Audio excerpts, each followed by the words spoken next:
राधा मेरी स्वामिनी और मैं राधे को दास। जन्म जन्म मोहे दीजियो श्री বৃন্দাবন ধামবাস। রাধে রাধে। জয় জয় রমা একাদশী কি। রমা একাদশীর পবিত্র দিনে আমরা ভগবান শ্রীকৃষ্ণের নিত্যধাম বৃন্দাবন ধামকে দর্শন করতে করতে রমা একাদশীর মাহাত্ম্য কথা শ্রবণ করব। একাদশীর দিন অতি পবিত্র দিন, তাই তো এই দিনকে বলা হয় মাধব তিথি। মাধব তিথি ভকতির জননী যতনে পালন করি।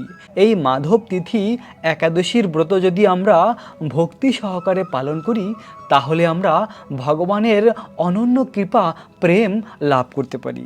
তাই তো বলা হয় এই মাধব তিথির ব্রত যত্ন সহকারে পালন করা উচিত। হৃদয়ের প্রেম ভালোবাসা ভগবানকে অর্পণ করা উচিত। ভগবান হলো ভক্ত বৎসল। ভগবান আমাদের কাছে আর কিছুই চায় না। ভগবান শুধুমাত্র চায় আমরা যেন হৃদয় থেকে তাকে ভালোবাসি। ভগবান ভক্তের কাছে ভালোবাসাই শুধুমাত্র চায়। তাই আমরা ভক্তির মাধ্যমে ভগবানকে প্রসন্ন করতে পারি। আর ভক্তির অতি গুরুত্বপূর্ণ হলো একাদশীর ব্রত, নাম সংকীর্তন। প্রতি মাসে এভাবে 2টি করে একাদশীর ব্রত রয়েছে।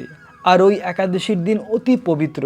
প্রিয় ভক্ত, এখন আমরা পুরাণ থেকে এই রমা একাদশীর মহিমা কথা শ্রবণ করব। এক সময় যুধিষ্ঠির মহারাজ শ্রীকৃষ্ণকে বললেন, হে জনার্দন, কার্তিক মাসের কৃষ্ণপক্ষের একাদশীর নাম ও মাহাত্ম্য কৃপা করে আমায় বলুন।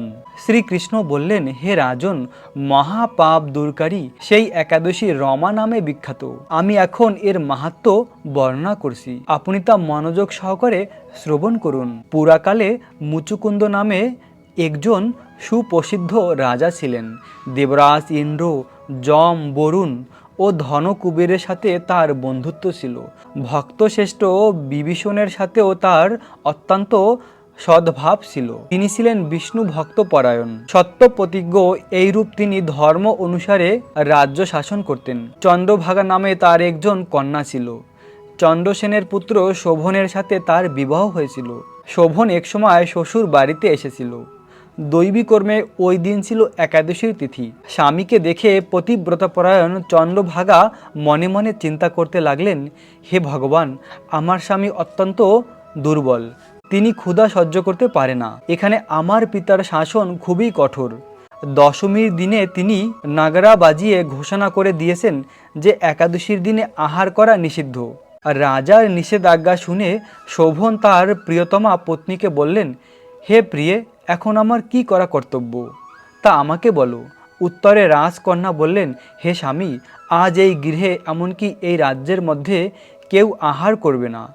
মানুষের কথা তো দূরে থাকুক, পশুরা পর্যন্ত অন্ন জল মাত্র গ্রহণ করে না। হে নাথ, তুমি যদি এর থেকে পরিত্রাণ চাও তবে তুমি নিজ গৃহে প্রত্যাবর্তন করো। এখানে আহার করলে তুমি সকলের কাছে নিন্দাভাজন হবে এবং আমার পিতাও ক্রুদ্ধ হবে। এখন বিশেষভাবে বিচার করে যা ভালো তাই তুমি করো। সাধ্বী স্ত্রীর এই কথাগুলো শুনে শোভন বলল, হে প্রিয়ে, তুমি ঠিকই বলেছো, কিন্তু আমি গৃহে যাব না, এখানে থেকেই একাদশীর ব্রত পালন করব। ভাগ্যে যা লেখা আছে তা অবশ্যই ঘটবে। এইভাবে শোভন ব্রত পালনে বদ্ধপরিকর হলেন। সমস্ত দিন অতিক্রান্ত হয়ে রাত্রি শুরু হলো। বৈষ্ণবদের কাছে সেই রাত্রি সত্যিই আনন্দকর, কিন্তু শোভনের পক্ষে তা ছিল বড়ই দুঃখদায়ক। কেননা ক্ষুধা তৃষা এসে কর্মেই দুর্বল হয়ে পড়ল। এভাবে রাত্রি অতিবাহিত হলো। সূর্যোদয়কালে তার মৃত্যু হলো। রাজা মুচুকুন্দ সাড়ম্বরে তার সৎকার্য সুসম্পন্ন করলেন। চন্দ্রভাগা স্বামীর অন্তঃক্রিয়া সমাপ্ত করে পিতার আদেশে পিতার গৃহেই বসবাস করতে লাগলেন। কালকর্মে রমাব্রতের প্রভাবে শোভন মন্দাচল শিখরে অনুপম সৌন্দর্য বিশিষ্ট এক রমণী দেবপুরী প্রাপ্ত হলেন।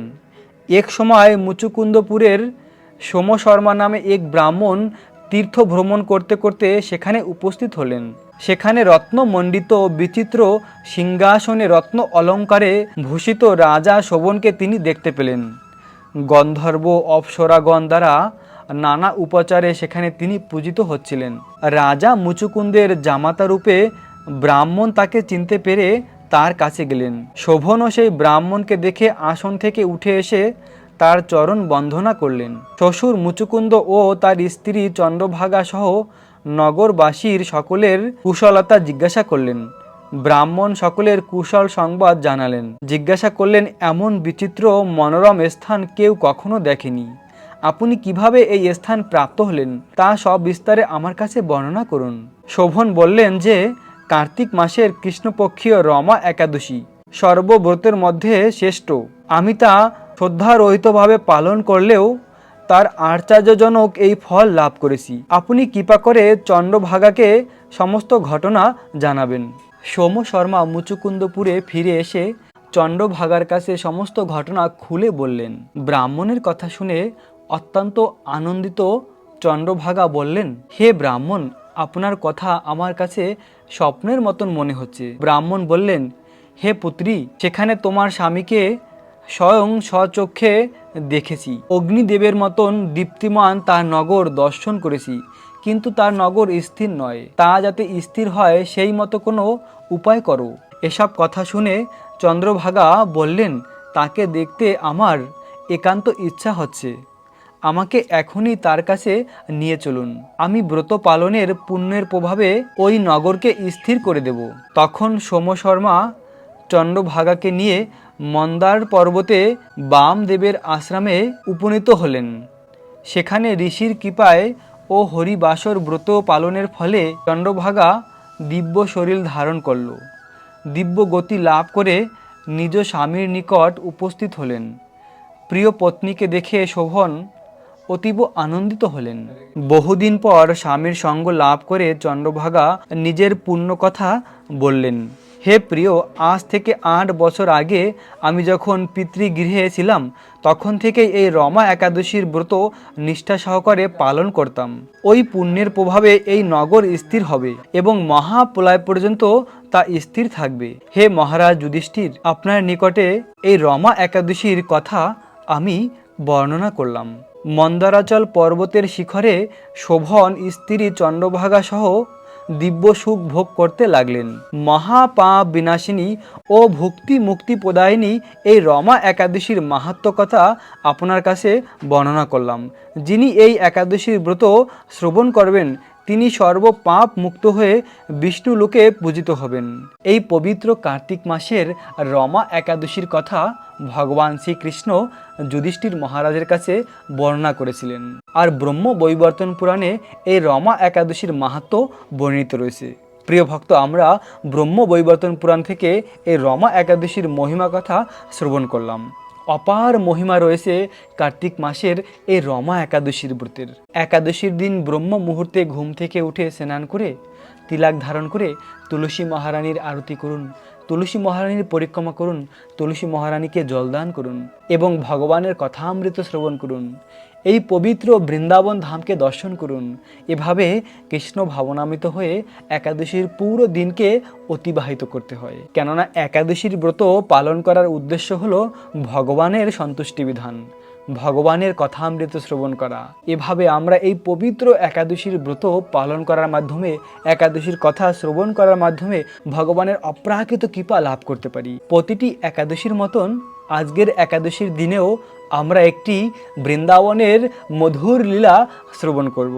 এখন যেহেতু দামোদর মাস, এই দামোদর মাসে মা যশোদা তার ছোট কানহা কৃষ্ণকে বেঁধে রেখেছিল।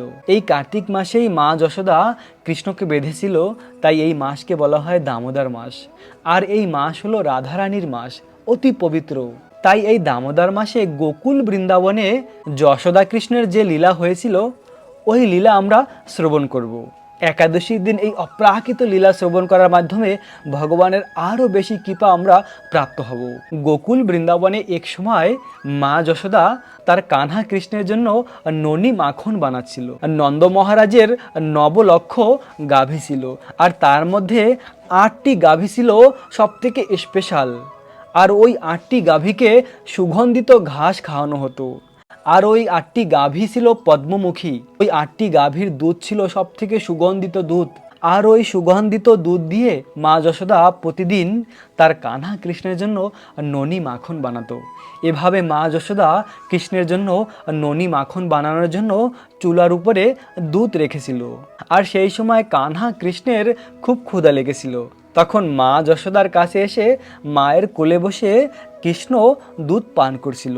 পরম আনন্দে মা যশোদার দুধ পান করছিল শ্যামসুন্দর। আর মা যশোদা তখন দেখছিল দূরে যে দুধ জাল দিচ্ছিল সেই দুধ চুলা থেকে পড়ে যাচ্ছিল। তখন মা যশোদা কৃষ্ণকে কোল থেকে নামিয়ে ওই দুধ বাঁচানোর জন্য গিয়েছিল। আর শ্যামসুন্দর কৃষ্ণ তখনও তৃপ্তি লাভ করেনি দুধ পান করে, তাই তো কৃষ্ণ ক্রোধান্বিত হয়েছিল। ক্রোধান্বিত হয়ে পাশের ঘরে মা যশোদা ননি মাখন বানিয়ে রেখেছিল। ওই ঘরে প্রবেশ করে কৃষ্ণ সমস্ত ননি মাখনের হাঁড়ি ভেঙে দিয়েছিল রাগ করে, আর সেই ননি মাখনকে বাদরকে খাইয়েছিল। এভাবে কিছুক্ষণ পরে মা যশোদা এসে দেখছিল তার কানহা কৃষ্ণ সেখানে নেই। তখন মা যশোদা পাশের ঘরে দেখতে পেয়েছিল কৃষ্ণ এভাবে সমস্ত ননি মাখনের হাঁড়ি ভেঙেছে। আর দূর থেকে কৃষ্ণ মা যশোদাকে দেখে দৌড়ে পালাচ্ছিল। আর সেই সময় মা যশোদাও কৃষ্ণকে ধরার জন্য কৃষ্ণের পিছনে ধাবিত হচ্ছিল কৃষ্ণকে ধরার জন্য। আর মা যশোদার কেশ এভাবে মালতী ফুল দিয়ে সাজানো ছিল। আর তখন কেশ খুলে সেই মালতী ফুলগুলি মা যশোদার চরণে পড়ছিল। কেননা ওই মালতী ফুলও চিন্ময়, বৃন্দাবনের প্রতিটি বস্তু চিন্ময়, চেতন বস্তু। ওই মালতী ফুলও চিন্তা করেছিল আমরা মা যশোদার মাথায় থাকার যোগ্য নই, আমাদের মা যশোদার চরণে স্থান। তাই মা যশোদার চরণে পড়ছিল। আর অপরূপ সুন্দর সেই দৃশ্য, যে ভগবান কৃষ্ণকে প্রাপ্ত হওয়ার জন্য মুনি ঋষিরা অনন্তকাল তপস্যা করে, ধ্যানের মাধ্যমেও যাকে দর্শন করতে পারে না, আর সেই ভগবান কৃষ্ণকে মা যশোদা ধরার জন্য ছুটছিল। আর শুধু তাই নয়, এক সময় মা যশোদা কৃষ্ণকে ধরে ফেলেছিল। কৃষ্ণকে ধরে বৃন্দাবনের এই স্থানে বেঁধে রেখেছিল। দেখুন, যে ভগবান অনন্ত কোটি ব্রহ্মাণ্ডের মালিক, ব্রহ্মা শিব যার আরাধনা করে, যমরাজ যাকে ভয় পায়, 33 কোটি ডেমিগড যার আরাধনা করে, সেই ভগবান কৃষ্ণকে মা যশোদা এই স্থানে বেঁধে রেখেছিল। ভগবান শুধুমাত্র ভক্তের বিশুদ্ধ প্রেমের কাছে ধরা দেয়, ভগবানকে প্রেমের মাধ্যমেই বাধা যায়। তাই তো মা যশোদার বিশুদ্ধ প্রেমের কাছে কৃষ্ণ বাধা পড়েছিল। তাই এই মাসকে বলা হয় দামোদর মাস। যেহেতু দড়ি দিয়ে মা যশোদা কৃষ্ণকে বেঁধেছিল, তাই তো এই মাসের নাম হয়েছে দামোদর মাস। আর দামোদর মাসের অমাবস্যার তিথি কালী পূজার দিন যশোদা মা কৃষ্ণকে বেঁধে রেখেছিল, বৃন্দাবনের ঠিক এই স্থানেই বেঁধে রেখেছিল। আজও রয়েছে সেই 5000 বছর পুরানো স্থান। ঠিক এই স্থানেই অনন্ত কোটি ব্রহ্মাণ্ডের মালিক কৃষ্ণকে মা যশোদা বেঁধে রেখেছিল। আর এভাবে কৃষ্ণ মা যশোদার বাৎসল্য প্রেমের কাছে বাধা পড়েছিল। প্রিয় ভক্ত, কৃষ্ণকে এই জগতের কেউ বাঁধতে পারে না, কৃষ্ণকে শুধু প্রেমের বন্ধনের দ্বারা বাঁধা যায়। মা যশোদা তো একদিন কৃষ্ণকে বেঁধে রেখেছিল। আর কৃষ্ণ ভক্তরা এভাবে দামোদর মাসের পুরো 1 মাস দামোদরকে বেঁধে রেখে এভাবে আরতি করে। এভাবে এই দামোদর মাসে যদি যশোদা দামোদরকে কেউ দীপদান করে, তাহলে সে ভববন্ধন থেকে মুক্তি লাভ করতে পারে। ভগবানের ভক্তি করার মাধ্যমে ভক্তের সমস্ত পাপকে ভগবান হরণ করে। তাই এভাবে এই গোকুল বৃন্দাবনের অপ্রাকৃত ভূমিতে এই যশোদা দামোদরের এই দামবন্ধন লীলা হয়েছিল। সেই 5000 বছর আগের সেই স্থান এখনো রয়েছে। আহা, এই অপ্রাকৃত গোকুল ভূমি, এই গোকুল বৃন্দাবন অতি পবিত্র। কেননা ভগবান শ্রীকৃষ্ণ তার বাল্যলীলা এই ভূমিতে করেছে। তার সখাদের নিয়ে এভাবে প্রতিদিন কত না মধুর লীলা করেছে। ব্রজবাসীদের ঘরে ঘরে গিয়ে ননি মাখন চুরি করে খেত। মা যশোদার ঘরে ননি মাখনের কোনো কম ছিল না, তাও কৃষ্ণ ব্রজবাসীদের ঘরে ঘরে গিয়ে ননি মাখন চুরি করে খেত। কেন না, ব্রজবাসীদের প্রেম রসকে কৃষ্ণ আস্বাদন করত। কেননা ব্রজবাসীরা ছিল ভগবানের অনন্য ভক্ত। আর ভগবানকে এভাবে ভালোবাসার মাধ্যমে জয় করা যায়। আর এই ভালোবাসার সবথেকে জলজান্ত দৃষ্টান্ত হলো ব্রজ গোপিকারা। কৃষ্ণ সম্পূর্ণরূপে নিজেকে বিক্রি করে দিয়েছে গোপিকাদের প্রেমের কাছে। তাই তো এই জগতের সর্বশ্রেষ্ঠ ভক্ত হলো এই ব্রজ গোপিকারা। ব্রজ গোপিকাদের থেকে শ্রেষ্ঠ ভক্ত আর কেউ নেই। তাই তো ভগবান শ্রীকৃষ্ণ তার ব্রজলীলা সমাপ্ত করে যখন তার স্বধাম গিয়েছে, কৃষ্ণ আবার এই কলিযুগে নবদ্বীপ ধামে ভক্তরূপে অবতীর্ণ হয়েছে। কেন না, ব্রজ গোপিকাদের প্রেমের কাছে কৃষ্ণ ঋণী রয়েছে, তাদের ঋণ শোধ করার জন্য ভক্তরূপে অবতীর্ণ হয়ে কৃষ্ণ কি করেছে না, ব্রজ গোপিকাদের গুণগান করেছে। চৈতন্য মহাপ্রভু এই ভক্তরূপে এসে ব্রজ গোপিকাদের প্রেম রসকে আস্বাদন করেছে আর তাদের গুণমহিমা এই জগতের কাছে প্রকাশ করেছে। চৈতন্য মহাপ্রভু এসেই রাধারানীর মহিমাকে এই জগতের কাছে প্রকাশিত করেছে। কেননা রাধারানীর মহিমা হলো বেদগুপ্য, বেদও প্রকাশ করতে পারে না রাধারানীর মহিমা। তাই তো এই রাধারানীর মহিমা প্রকাশ করেছে চৈতন্য মহাপ্রভু। আর এই ব্রজেন্দ্র নন্দন কৃষ্ণ এই ভক্তরূপে এসে সেই গোলক বৃন্দাবনের প্রেমধন নিয়ে এসেছে। আর সেই গোলক বৃন্দাবনের প্রেমধন হলো হরে কৃষ্ণ কৃষ্ণ কৃষ্ণ হরে হরে, হরে রাম রাম রাম হরে হরে। এই হরে কৃষ্ণ মহামন্ত্র হলো গোলক বৃন্দাবনের প্রেমধন। আর এই হরে কৃষ্ণ মহামন্ত্র জপ করার মাধ্যমে আমরা রাধা কৃষ্ণের এই প্রেমময়ী বৃন্দাবন ধামকে প্রাপ্ত হতে পারি। প্রিয় ভক্ত, এই দুর্লভ মনুষ্য জন্ম সার্থক হয় রাধা কৃষ্ণকে ভালোবাসার মাধ্যমে। আমাদের হৃদয়ের প্রেমকে আমরা ভগবান কৃষ্ণকে রাধারানীকে অর্পণ করতে পারি। রাধা কৃষ্ণকে ভালোবাসার মাধ্যমেই এই জীবনের পরম আনন্দ লাভ করতে পারি। এভাবে এই পবিত্র মাধব তিথির ব্রত পালন করে জীবনকে ধন্য করুন। কেননা এই একাদশীর ব্রত হলো অতি পবিত্র। এই ব্রত পালন করার মাধ্যমে ভগবানের অনন্য ভক্তি প্রেম লাভ করা যায়। তো এখন আমরা এই রমা একাদশীর পারণের সময়সীমা জেনে নেব। বাংলাদেশের ভক্তরা একাদশীর পরের দিন পারণ করবেন সকাল 6:10 থেকে 9:42 মধ্যে। পশ্চিমবঙ্গের ভক্তরা একাদশীর পরের দিন সকালে পারণ করবেন 5:45 থেকে 9:28 মধ্যে। দিল্লির ভক্তরা একাদশীর পরের দিন পারণ করবেন সকাল 6:31 থেকে 10:13 মধ্যে। বৃন্দাবনের ভক্তরা একাদশীর পরের দিন সকালে পারণ করবেন সকাল 6:27 থেকে 10:11 মধ্যে। উত্তরপ্রদেশের ভক্তরা একাদশীর পরের দিন পালন করবেন সকাল 6:15 থেকে 9:58 মধ্যে। মুম্বাই মহারাষ্ট্রের ভক্তরা একাদশীর পরের দিন পালন করবেন সকাল 6:37 থেকে 10:27 মধ্যে। পুনে মহারাষ্ট্রের ভক্তরা একাদশীর পরের দিন পালন করবেন সকাল 6:33 থেকে 10:23 মধ্যে। নাগপুর মহারাষ্ট্রের ভক্তরা একাদশীর পরের দিন পালন করবেন সকাল 6:15 থেকে 10:03 মধ্যে। চেন্নাই তামিলনাড়ুর ভক্তরা একাদশীর পরের দিন পালন করবেন সকাল 6:01 থেকে 9:55 মধ্যে। ভুবনেশ্বর উড়িষ্যার ভক্তরা একাদশীর পরের দিন পালন করবেন সকাল 5:47 থেকে 9:35 মধ্যে। ঝাড়খণ্ডের ভক্তরা একাদশীর পরের দিন পালন করবেন সকাল 5:52 থেকে 9:38 মধ্যে। বিহারের ভক্তরা একাদশীর পরের দিন পালন সকাল 5:53 থেকে 9:38 মধ্যে। ছত্তিশগড়ের ভক্তরা একাদশীর পরের দিন পালন করবেন সকাল 6:03 থেকে 9:51 মধ্যে। শিলং মেঘালয়ের ভক্তরা একাদশীর পরের দিন পালন করবেন সকাল 5:28 থেকে 9:13 মধ্যে। গুয়াহাটি আসামের ভক্তরা একাদশীর পরের দিন পালন করবেন সকাল 5:30 থেকে 9:14 মধ্যে। আগরতলা ত্রিপুরার ভক্তরা একাদশীর পরের দিন পালন করবেন সকাল 5:29 থেকে 9:15 মধ্যে। মণিপুরের ভক্তরা একাদশীর পরের দিন পালন করবেন 5:19 থেকে 9:04 মধ্যে। নাগাল্যান্ডের ভক্তরা একাদশীর পরের দিন পালন করবেন 5:18 থেকে 9:03 মধ্যে। অরুণাচল প্রদেশের ভক্তরা একাদশীর পরের দিন পালন করবেন 5:24 থেকে 9:08 মধ্যে। সিকিমের ভক্তরা একাদশীর পরের দিন পালন করবেন 5:44 থেকে 9:27 মধ্যে। উত্তরাখণ্ডের ভক্তরা একাদশীর পরের দিন পালন করবেন 5:25 থেকে 10:06 মধ্যে। হিমাচল প্রদেশের ভক্তরা একাদশীর পরের দিন পালন করবেন 6:35 থেকে 10:14 মধ্যে। পাঞ্জাবের ভক্তরা একাদশীর পরের দিন পালন করবেন সকাল 6:41 থেকে 10:21 মধ্যে। হরিয়ানার ভক্তরা একাদশীর পরের দিন পালন করবেন 6:35 থেকে 10:17 মধ্যে। রাজস্থানের ভক্তরা একাদশীর পরের দিন পালন করবেন 6:42 থেকে 10:26 মধ্যে। গুজরাটের ভক্তরা একাদশীর পরের দিন পালন করবেন 6:46 থেকে 10:33 মধ্যে। গোয়ার ভক্তরা একাদশীর পরের দিন পালন করবেন সকাল 6:28 থেকে 10:21 মধ্যে। ব্যাঙ্গালোর কর্ণাটকের ভক্তরা একাদশীর পরের দিন পালন করবেন সকাল 6:12 থেকে 10:06 মধ্যে। কেরালার ভক্তরা একাদশীর পরের দিন পালন করবেন সকাল 6:14 থেকে 10:09 মধ্যে। জম্মু কাশ্মীরের ভক্তরা একাদশীর পরের দিন পালন করবেন সকাল 6:45 থেকে 10:24 মধ্যে। নেপালের ভক্তরা একাদশীর পরের দিন পালন করবেন সকাল 6:12 থেকে 9:55 মধ্যে। ভুটানের ভক্তরা একাদশীর পরের দিন পালন করবেন সকাল 6:10 থেকে 9:53-র মধ্যে। শ্রীলঙ্কার ভক্তরা একাদশীর পরের দিন পালন করবেন সকাল 5:57 থেকে 9:55-র মধ্যে। মায়ানমারের ভক্তরা একাদশীর পরের দিন পালন করবেন সকাল 5:05 থেকে 9:54-র মধ্যে। পাকিস্তানের ভক্তরা একাদশীর পরের দিন পালন করবেন সকাল 6:24 থেকে 10:02-এর মধ্যে।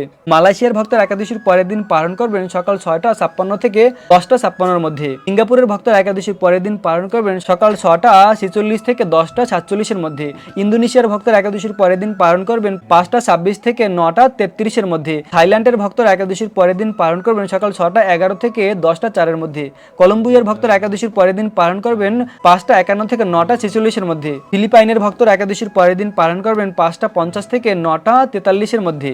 তাইওয়ানের ভক্তরা একাদশীর পরের দিন পালন করবেন সকাল 6টা থেকে 9:44-এর মধ্যে।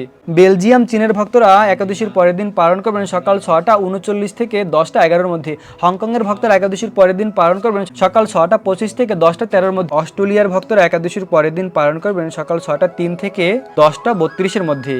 নিউজিল্যান্ডের ভক্তরা একাদশীর পরের দিন পালন করবেন সকাল 6:11 থেকে 10:47-এর মধ্যে। দুবাই আবুধাবির ভক্তরা একাদশীর পরের দিন পালন করবেন সকাল 6:27 থেকে 9:04-এর মধ্যে।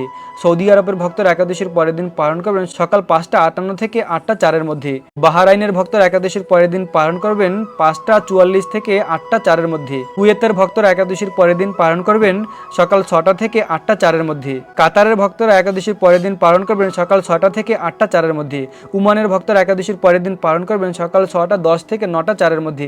জর্ডানের ভক্তরা একাদশীর পরের দিন পালন করবেন 5:50 থেকে 7:04-এর মধ্যে। এই ছিল পৃথিবীর অনেক স্থানের একাদশীর পরের দিনের পালনের সময়সীমা। প্রিয় ভক্ত, এই সময় মতন আপনারা পালন করে একাদশীর ব্রতকে সম্পূর্ণ করবেন। একাদশীর পরের দিন ভগবানের জন্য রন্ধন করে ভগবানকে ভোগ নিবেদন করে ওই মহাপ্রসাদ গ্রহণ করুন। আর পালনের আগে ভগবানের কাছে প্রার্থনা করুন যে, হে ভগবান, তোমার সন্তুষ্টি বিধানের জন্য এই একাদশীর ব্রত আমরা পালন করেছি, কৃপা করে এই একাদশীর সম্পূর্ণ ফল আমাদের প্রদান করো। এভাবে একাদশীর পালনের আগে ভগবানের কাছে প্রার্থনা করে পালন করুন। আশা করি এই রমা একাদশীর ব্রত পালন করে আপনারা পরম আনন্দ লাভ করবেন। আপনাদের সকলকে এই রমা একাদশীর অনেক অনেক শুভেচ্ছা, অভিনন্দন। রাখবেন নিজেদের অনেক যত্ন, থাকবেন কৃষ্ণ ভাবনাময়। রাধে রাধে।